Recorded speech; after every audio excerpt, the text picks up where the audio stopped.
everyone. So today we will discuss the applications of Poisson distribution formula, second types. We already discussed the first formula of applications of Poisson distribution formula when the value of P is given, my previous video. So let's start. Today we will going to start the when the value of M is given. जब आपको question में M की value दी हो तब आपने Poisson distribution को use करके कैसे जो है वो क्वेश्चन को करना है. सो एग्जाम्पल से आपको क्लियर हो जाएगा ये. Between the hours of 2 PM and 4 PM the average number of phone calls at per minutes coming into a switchboard of a company is 2.5. Find the probability that during one particular minutes there will be no phone call at all, exactly 3 call, at least 2 calls, given 2.5, 1 point E की value given है 0.1353 and 0.6065 already given है. अब हमें second जो हम कर रहे हैं जब आपको क्वेश्चन में M की वैल्यू दी हो. अब कैसे पता चलेगा कि क्वेश्चन में M की वैल्यू दी है? आपको E की वैल्यू देखनी है क्वेश्चन में जो आपको ऑलरेडी गिवन होगी 2.5.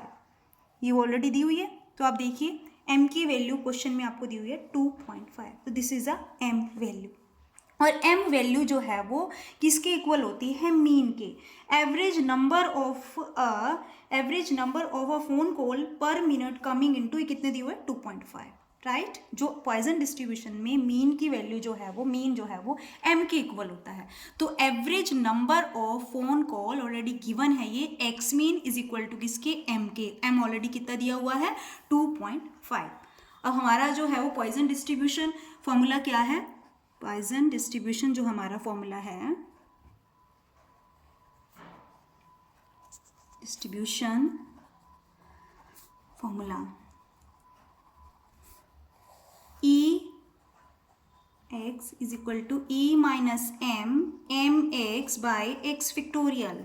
M ये जो है वो हमें E की वैल्यू क्या है? Minus M. ये ऑलरेडी हमें दी हुई है.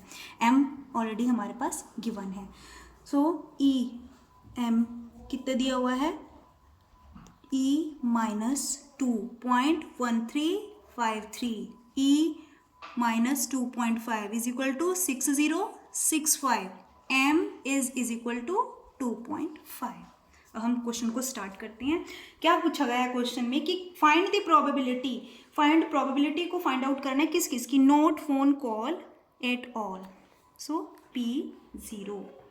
सबसे पहले हम क्या निकाल लेंगे? P0. फॉर्मूला है हमारे पास E minus M x by x factorial.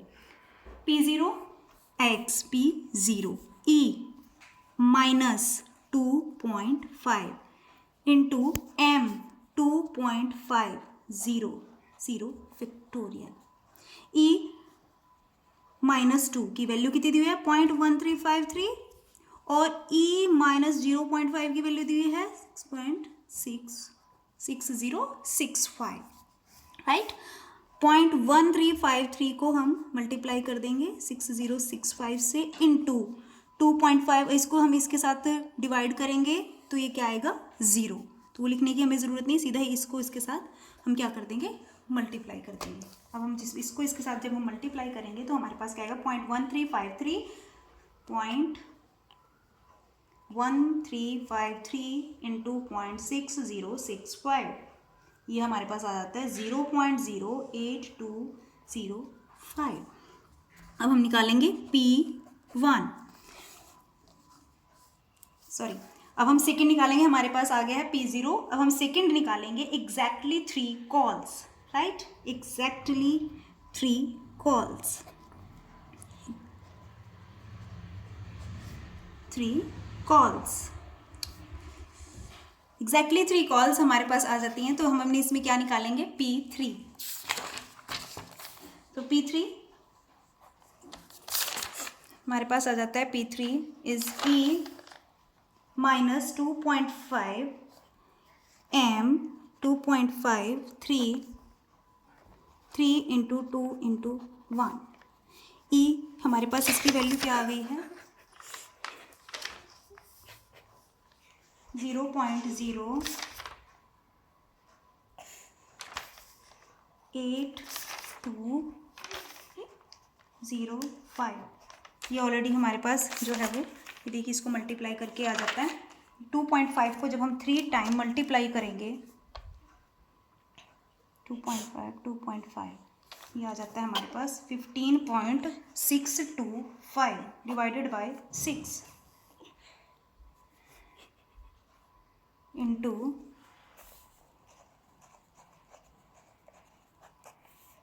2.6041 को हम इसके साथ डिवाइड करेंगे, मल्टीप्लाई करेंगे, तो यह क्या आ जाता है 0.08205। ये हमारे पास आ जाता है 0.2136 ये हमारे पास क्या आ जाएगा P3। इसको हम लिख सकते हैं 0.2137, राइट। अब हमारे पास अब हम निकाल लें P3। अब हमने निकालना है third is at least 2 calls, at least 2 calls. At least 2 calls में हमने क्या करना है 1 में से P0 प्लस P1 क्या कर देना है आपने 1 में से माइनस कर देना है। तो उसके लिए सबसे पहले हम क्या निकालेंगे P0 क्या दिया हुआ है हमें P0 E minus 2.5 into 2.5 0 factorial, ये हमें दिया हुआ है 0.2.5 0.1353 इंटू 0.6065 ये इसकी वैल्यू दी हुई है। सीधा इसको हम इसके साथ मल्टीप्लाई करके क्या आ जाता है हमारे पास ये 0.08205। अब हमने निकालना है P1 में अब हमने निकालेंगे E माइनस 2.5 इंटू 2.511 ओके। अब इसको इसके साथ मल्टीप्लाई करके ये ऑलरेडी हम कर चुके हैं एंड इंटू 2.5 0.08205 इंटू 2.5 ये हमारे पास आ जाएगा 0.205125, राइट। अब हम दोनों को P0 को और P1 को क्या कर देंगे प्लस कर देंगे, तो हमारे पास एटलीस्ट 2 कॉल्स की प्रोबेबिलिटी आ जाएगी। सो 1 minus P01 plus P1 P0 0.0825 plus 0.205125 हम इनको प्लस कर देंगे 0.08205 प्लस 0.205125 ये हमारे पास आ जाता है 0.287175। अब हम इसको 1 में से माइनस कर जाते हैं, तो इसमें से ये हमारे पास आ जाता है 0.7128। So this is answer at least 2 phone call 0.7128, right? And first question is to be completed. इसमें क्या पूछा गया था नो फोन कॉल, हमें क्या फाइंड आउट करना है P0 एग्जैक्टली 3 कॉल्स क्या फाइंड आउट करेंगे इसमें P3 and at least 2 calls. At least 2 calls में उससे पहले जितने भी आते हैं उसको अपने 1 में से माइनस कर देंगे। एक एग्जांपल और लेते हैं। It is known from the past experience that the average number of industrial accidents in a factory per month in a plant is 4. Find the probability that during a particular month there will be a lower than 4 accidents. Use Poisson distribution to explain the answer. Right? Given already E minus 4. इसका मतलब हमें M value दी हुई है, M value ये दी हुई है, right? ठीक है, तो गिवन है हमारे पास क्या है एवरेज नंबर ऑफ एक्सीडेंट क्या है किसके इक्वल है एक्स मीन किसके इक्वल है M is the parameter distribution M is equal to क्या दिया हुआ है 4, राइट। तो हमें एम की वैल्यू दी हुई है क्योंकि ई की वैल्यू हमें गिवन है वो किस क्या है -4, ओके। अब क्वेश्चन में क्या पूछा गया है किसकी वैल्यू को फाइंड आउट करना है।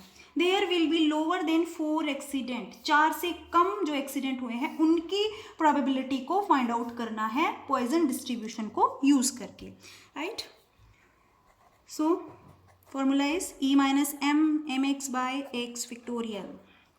तो क्या निकालेंगे इसमें, lower than 4 accidents, P0 plus P1 plus P2 plus P3, 4 से कम, 4 से कम क्या है 0 1 2 3, राइट। 1 0 निकालेंगे 1 2 3 और फिर इनको प्लस कर देंगे। P0 E माइनस एम, क्या वैल्यू दी हुई है -4, 4 0 फैक्टोरियल, इसको इसके साथ डिवाइड करेंगे 0 आएगा। तो ये -4 की वैल्यू लिख देंगे, कितनी आई हुई है हमारे पास, आई हुई है 183, तो ये हमारे पास क्या आ गया P0। अब हम निकालेंगे P1, E minus 4 into 4 factorial, right.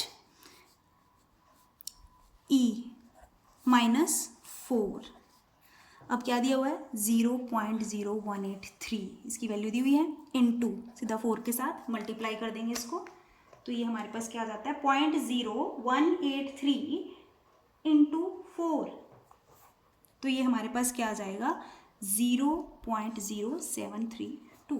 अब हम निकालेंगे P2, E minus 4 into 4 2 into 4, 0.0183 16/2,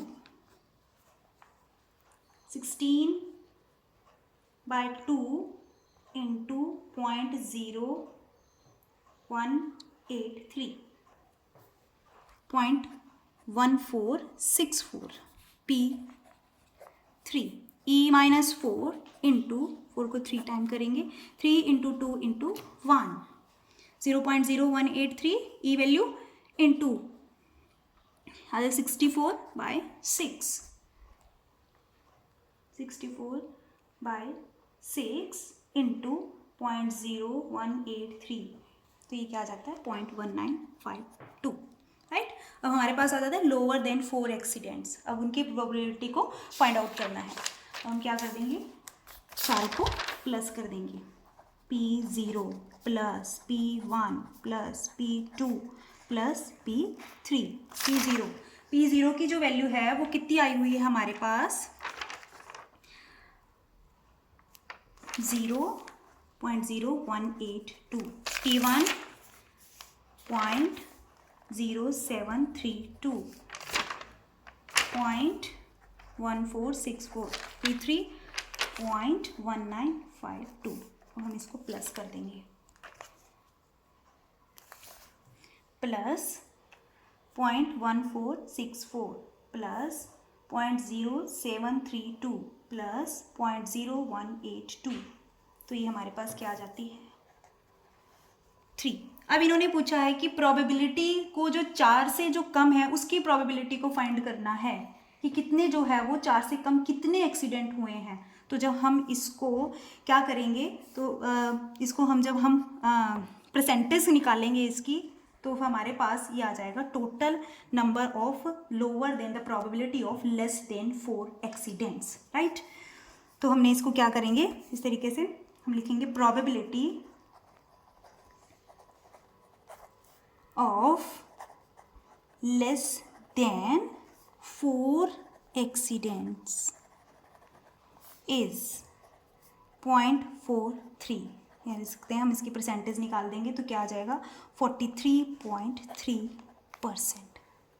हमने इसकी परसेंटेज निकाल दी है, तो कितने आ गए हमारे पास जो probability of less than 4 accidents हैं 43.3%। So complete the when the value of m is given, जब क्वेश्चन में आपको m की वैल्यू दी हो जो है वो आपने इस तरीके से क्वेश्चन को करना है।